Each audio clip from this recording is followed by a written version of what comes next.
No outono de 1957, um garoto de apenas 10 anos entrou em um milharal nos arredores de Enid, Oklahoma. Seu nome era Russell Cord. Ele desapareceu. Por 48 horas ninguém soube onde estava. Então, na manhã de 5 de outubro, Russell apareceu novamente. Voltou para casa. Entrou pela cozinha. Sentou-se à mesa. E começou a falar. Sua mãe ficou imóvel diante da pia. Seu pai entrou pela varanda. Os dois simplesmente pararam para ouvir. Porque aquilo que saía da boca do menino não era inglês. Não era espanhol. Não era alemão.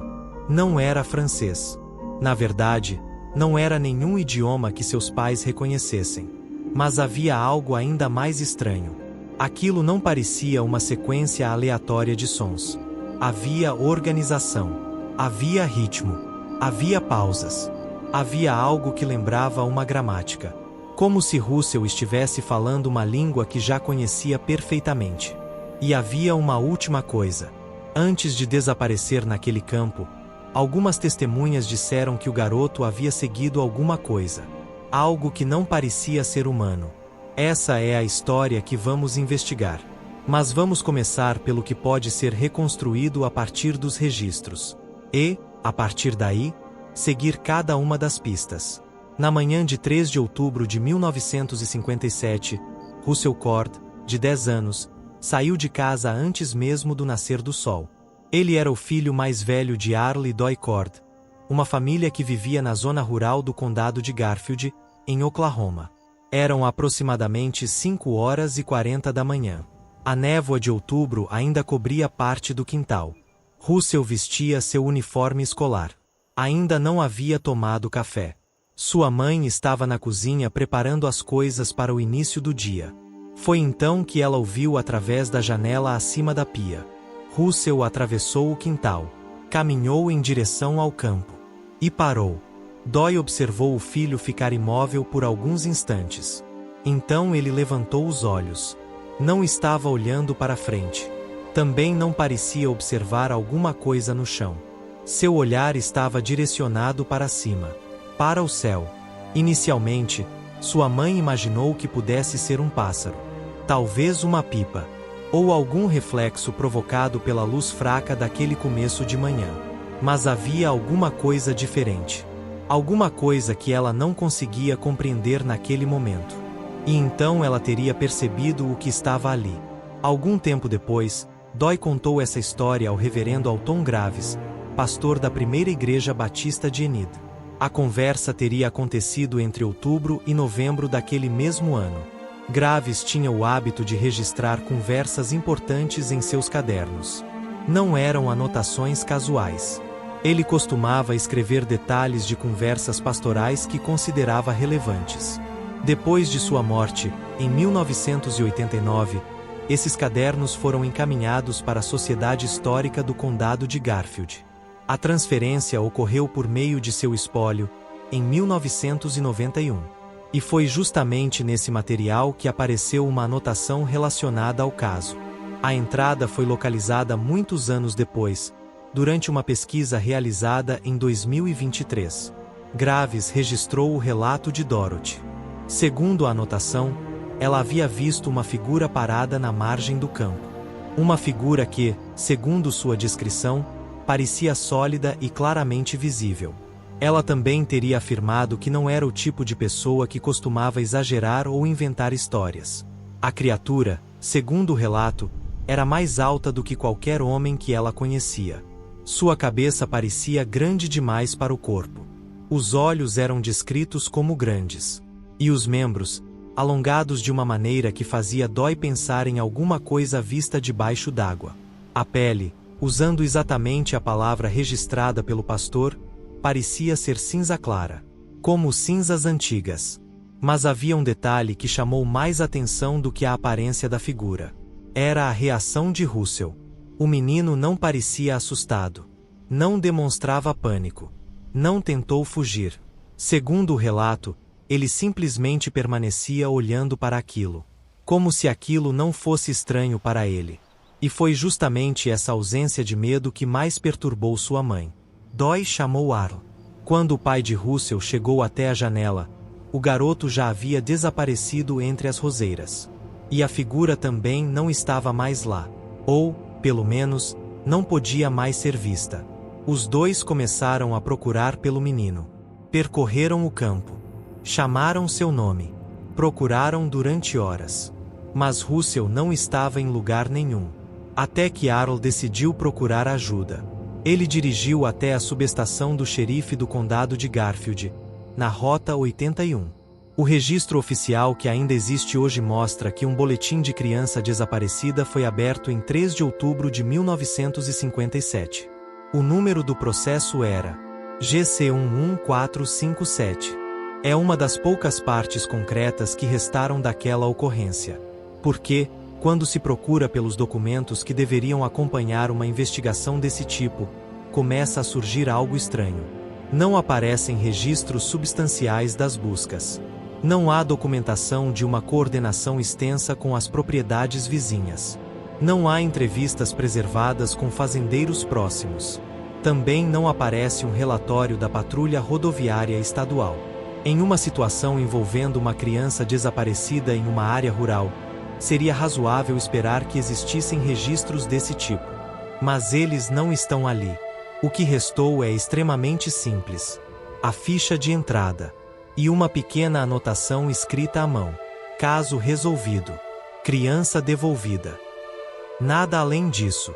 2 linhas para registrar o desaparecimento de um garoto de 10 anos. Um desaparecimento que durou 48 horas. E uma conclusão que não explica praticamente nada. Quanto mais eu examinava aquele arquivo, mais aquelas 2 linhas pareciam menos uma conclusão. Pareciam uma porta. Uma porta que alguém havia fechado do lado de fora. Russell reapareceu na manhã de 5 de outubro. Mas ele não voltou da mesma maneira que havia desaparecido. Não estava desorientado. Não parecia estar perdido. Não apareceu simplesmente esperando que alguém o encontrasse. Ele surgiu caminhando rapidamente. Com determinação. Como se tivesse algum lugar para chegar. Como se estivesse atrasado para alguma coisa que já estivesse marcada. Arl estava trabalhando em uma cerca na parte sul da propriedade quando viu o filho saindo do roseiral. Mais tarde, ao conversar com o reverendo Graves, ele descreveu uma coisa que havia chamado imediatamente sua atenção. A expressão de Russell. Não era uma expressão de medo. Também não parecia confusão. Não era o olhar perdido de uma criança que acabará de passar por uma experiência traumática. Russell parecia bem. Segundo as palavras atribuídas a Arl, ele parecia informado. Como se tivesse acabado de descobrir alguma coisa. Como se tivesse acabado de ouvir a resposta para uma pergunta que carregava havia muito tempo. A família entrou em casa. Doy preparou o café da manhã. Mas estava tão abalada que depois admitiria não ter conseguido comer. Todos se sentaram em volta da mesa. E foi naquele momento que Russell começou a falar. O idioma que saiu da boca do garoto não era conhecido por seus pais. Arl e Doy tinham algum contato com outras línguas. Conheciam fragmentos de espanhol. Arl conhecia algumas palavras de alemão que havia aprendido com o avô. Havia também contato com os sons do francês por causa de um vizinho que havia vindo da Louisiana. Mas aquilo era completamente diferente. Não correspondia a nenhum idioma que eles conhecessem. E ainda assim havia uma característica difícil de ignorar. Aquilo parecia organizado. Russell não estava simplesmente produzindo sons aleatórios. As palavras, ou aquilo que pareciam ser palavras, tinham uma sequência. Havia repetição. Havia ritmo. Havia uma estrutura. Doy teria descrito ao reverendo Graves como algo que possuía frases. Ela não entendia o significado, mas conseguia perceber onde uma sequência terminava e outra começava. Era como ouvir uma música desconhecida pela primeira vez. Você pode não saber o que a letra significa. Pode não conhecer o idioma. Mas ainda consegue perceber que existe uma composição ali. Que existe começo. Que existe fim. Que existe uma lógica. Foi essa a impressão que Russell teria causado enquanto falava. Durante aproximadamente 20 minutos, segundo a estimativa registrada por Arl. Então, de repente, tudo parou. Russell olhou para os pais e voltou a falar inglês, com sua voz normal, sem qualquer transição. Ele simplesmente disse: "Estou com fome. Posso comer ovos?" E foi isso. Comeu os ovos. Depois foi para o quarto. E nunca mais voltou espontaneamente a falar aquela língua diante da família. É nesse momento que a história deixa de parecer apenas o relato estranho de uma família. Porque, nas semanas seguintes, outros acontecimentos começaram a aparecer. Russell voltou para a escola. E sua professora percebeu que havia alguma coisa diferente.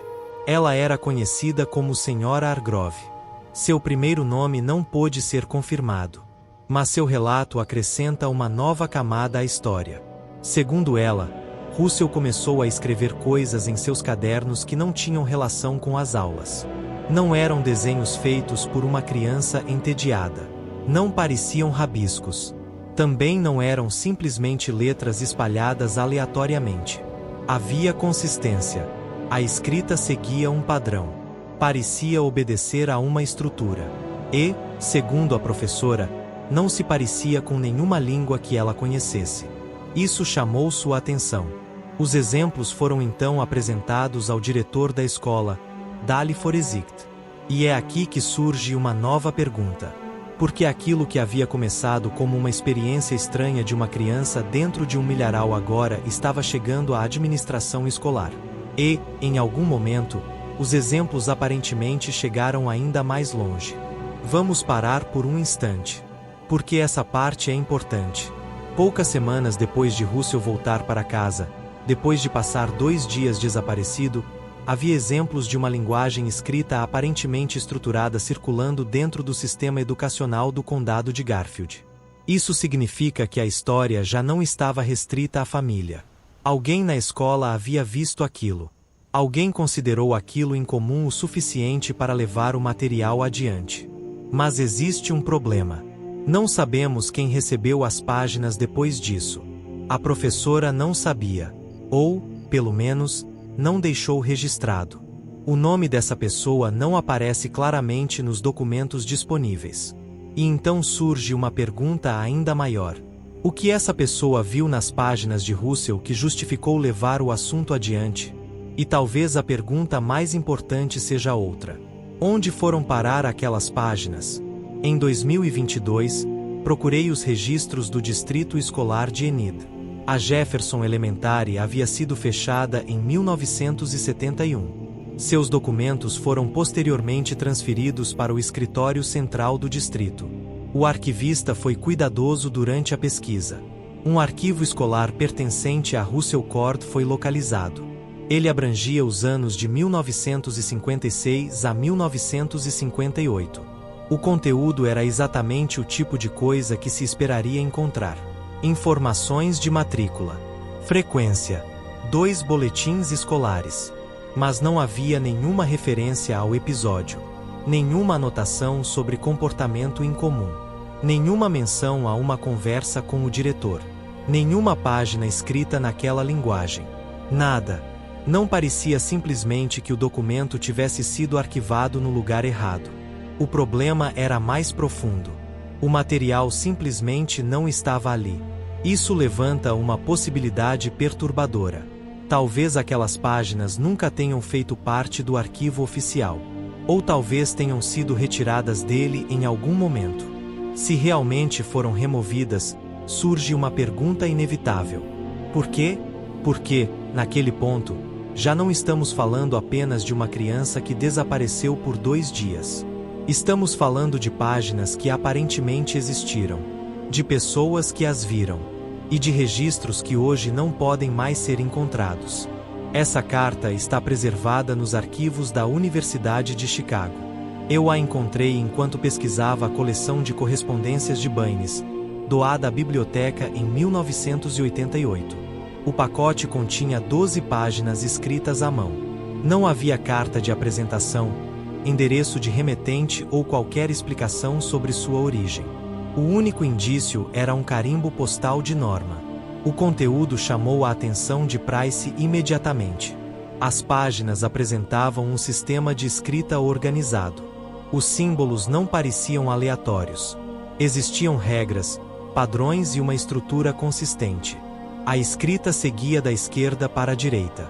Alguns caracteres eram modificados por pequenas marcas, e os espaços entre os grupos de símbolos sugeriam uma organização semelhante à de palavras e frases. Price mostrou o material a 3 colegas. Nenhum deles conseguiu decifrá-lo. Em uma carta para Baynes, ele escreveu que não parecia ser uma cifra de nenhuma língua conhecida, nem uma construção artificial comum. Segundo ele, aquilo possuía uma característica diferente. Parecia ter história. Como se aquela escrita tivesse surgido de uma comunidade que realmente a utilizava. Price escreveu: "Não parece algo inventado. Parece algo que cresceu. Existe, porém, um problema. Não posso provar que aquelas páginas eram as mesmas que Russell Court teria encontrado. O intervalo de tempo é grande demais para permitir uma conclusão definitiva. Mas o carimbo de Norman coincide com o estado onde Russell viveu. E a descrição da escrita coincide de maneira perturbadora com aquilo que outra testemunha afirmou ter visto. Foi então que procurei mais informações sobre Price.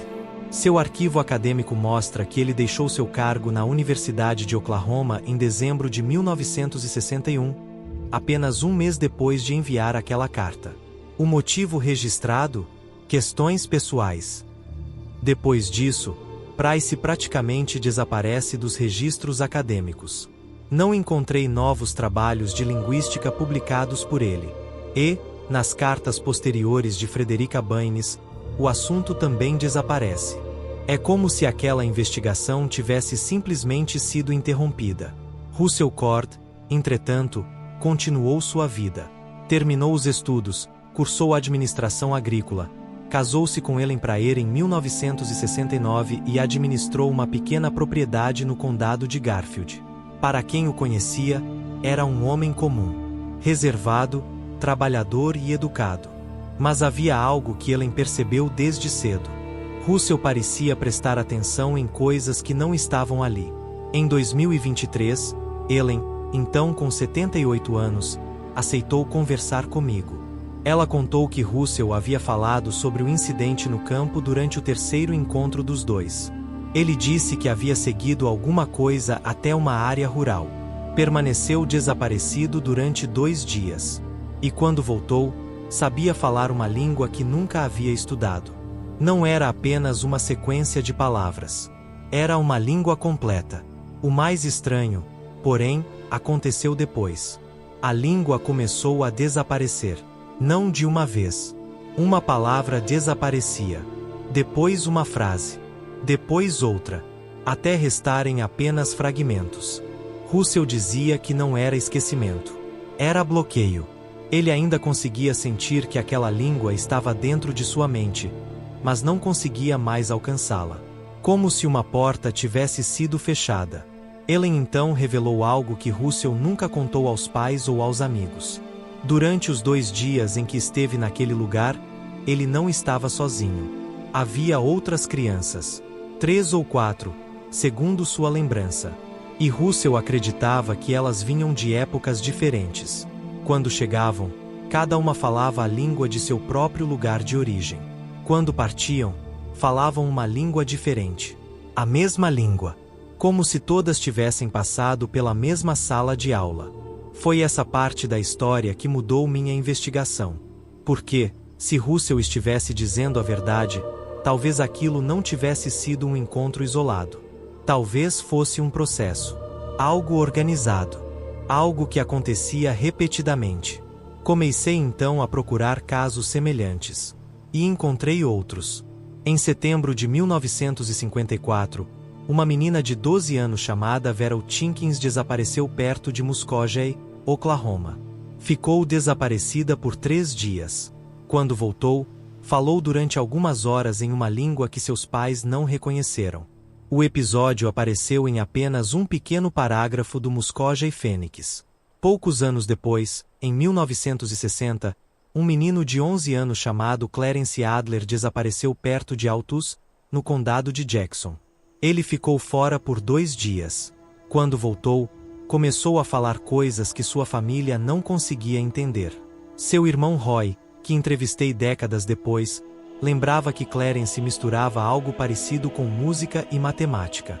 Durante aproximadamente um dia, ele se comportou como se estivesse tentando explicar alguma coisa. Depois voltou ao normal. Os pais nunca mais falaram sobre o episódio. 3 casos. Oklahoma.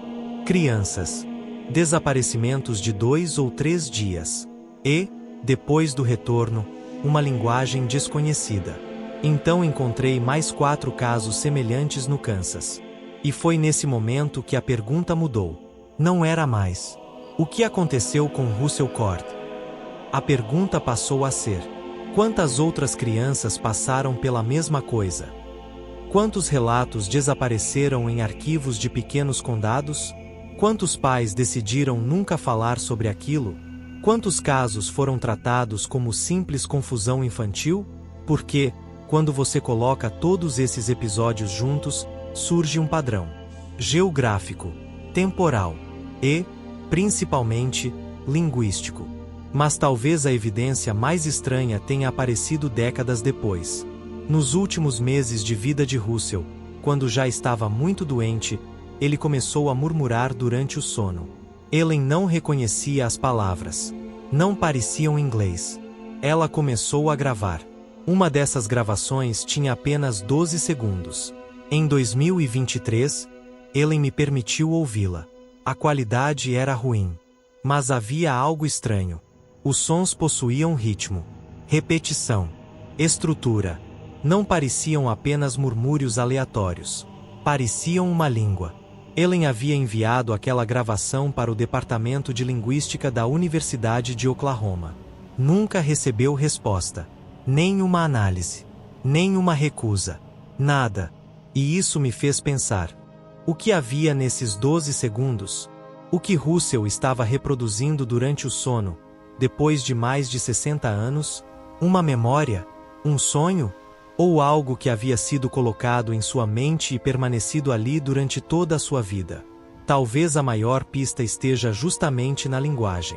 E se ela não fosse apenas uma consequência daqueles encontros? E se fosse o objetivo? E se aquelas crianças não estivessem simplesmente encontrando algo estranho? E se alguém, ou alguma coisa, estivesse ensinando algo a elas? Uma mensagem. Um conjunto de instruções. Uma chave. Ou talvez um aviso. Mas, se era um aviso, existe uma pergunta que eu não consigo responder. Aviso para quem? E por que ensinar essa linguagem a crianças de épocas diferentes? Russell passou mais de 60 anos tentando esquecer aquilo. Mas talvez não tenha conseguido. Talvez uma parte daquela língua tenha permanecido escondida em algum lugar da mente. Esperando. Porque Ellen ainda possui aquela gravação. 12 segundos de uma língua que ninguém conseguiu identificar. E o campo onde tudo começou ainda existe. Todos os anos, o milho cresce novamente. As fileiras ficam altas. E, quando isso acontece, você deixa de enxergar o que existe entre elas. Talvez seja apenas uma plantação. Talvez não exista absolutamente nada ali. Mas existe algo perturbador na ideia de que, durante décadas, pessoas desapareceram nesses campos. Voltaram falando uma língua que ninguém conhecia. E depois passaram o resto da vida tentando esquecer o que aprenderam. Porque talvez o mais assustador não seja aquilo que Russell viu naquele campo. Talvez seja aquilo que ele trouxe de volta.